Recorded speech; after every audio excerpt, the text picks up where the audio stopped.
Hello everyone, it's Theme Park Avenue. I am Eric, and I recently came back from a great trip to Cedar Point.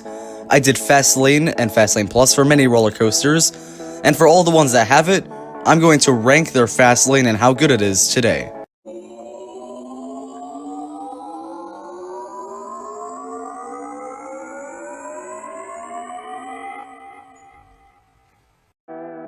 Before we begin, please subscribe to the channel if you haven't already. Now, a few things I need to point out. First of all, only 13 of the roller coasters have Fast Lane, so I'm not going to rank Iron Dragon, Wilderness Run, Woodstock Express, or Cedar Creek Mine Ride. The other thing, how am I ranking Fast Lane? Well, there's a few things. There are three main criteria. The first is how long the Fast Lane line is. Obviously, all of these criteria vary a lot, but it's based on many experiences and a fairly accurate average. So, the main things are how long you wait in the line, how much time you save from the standby line, so basically standby line minus the Fast Lane line is the time saved, and then whether it's Fast Lane or Fast Lane Plus. This is actually a big deal because it's an extra $50 at least to get Fast Lane Plus for 4 of the 13 coasters. So, let's get into the ranking. Number 13 is Wicked Twister. For all the others, I can see that it usually would save you quite a bit of time to do Fast Lane. However, Fast Lane doesn't really save you time on Wicked Twister much. It's gonna be always the same half-hour wait, and you're not really gonna beat many standby people, in my experience at least. My best experience was waiting 25 minutes when it was a 45-minute wait, but that's really not a huge time saver. So, if you don't do Fast Lane, Wicked Twister's a ride you can probably get on pretty easily. Number 12 is Valraven. The line itself is normally about, I'd say, 45 minutes for Fast Lane, but the standby is normally 90. So you are saving 45 minutes, so that's pretty good. However, 45-minute line for Valraven still isn't the best. I will point out the actual quality of the coaster does not affect this. Well, it does affect the wait times, of course, but it's not going to change my rankings. So Valraven is going to be a bit lower. Number 11 is Top Thrill Dragster. The Fast Lane line varies a lot. If you're there right away, it won't be very long, but normally Fast Lane can be really, really long, but standby line can be long too. But overall, you're not saving a ton of time, and it is Fast Lane Plus, so it does lose points for that. Number 10 is Millennium Force. I'd say the wait time for Fast Lane is normally somewhere from 30 to 45 minutes, maybe an hour. And the Fast Lane would probably save around a half hour every time. I think the most time I've saved in Fast Lane before is 45 minutes, but it doesn't happen quite enough.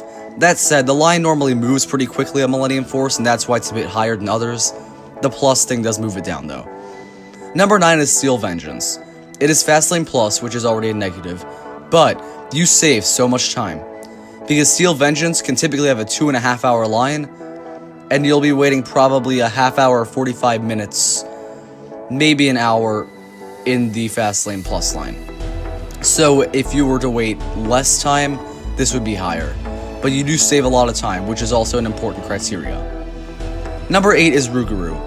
When there's a 45-minute line, typically this will be more like 20, so it may not seem like it's saving a ton of time, but when it's an hour, it's also around 20, maybe 30. So basically, no matter the wait time, you're saving quite a bit of time on Rougarou, and the line moves pretty quickly. So I think it deserves to be a bit higher. The fact that it's not Plus is also important. Number 7 is Gemini. I recall there was an hour-long standby waits, and it was a walk-on for Fast Lane. Once. Other times, Fast Lane has been like 20 minutes when the standby line is like 30 or 40. So this one has a lot of variety from what I've seen and how long you're going to wait and how much time you're saving. So I thought near the middle of the list was a good spot for Gemini. Number 6 is Blue Streak. Blue Streak was like a 10-minute wait when the standby line was around 45 minutes. So you don't wait very long in the Fast Lane, and if the standby line gets long, you're saving a lot of time. And this one's also not Fast Lane Plus. Number 5 is Gatekeeper. Gatekeeper is almost always the same 20-minute maybe 15-minute wait for Fastlane when I go on, while the standby line varies a lot. Sometimes it's 45 minutes, other times it's 90. So if you really kind of average it out, you're saving quite a bit of time and you're never waiting a super long time for Fastlane on Gatekeeper. The fact that it's not Fastlane Plus is also quite a good thing. Number 4 is Maverick, easily the best Fastlane Plus, as the line is typically something like 90, maybe 2 hours even. However, I don't think I've ever waited longer than 25 minutes in Fastlane. You save a lot of time and don't wait very long on Maverick. This really does have to do with the operations on Maverick more than anything else, as it runs really well.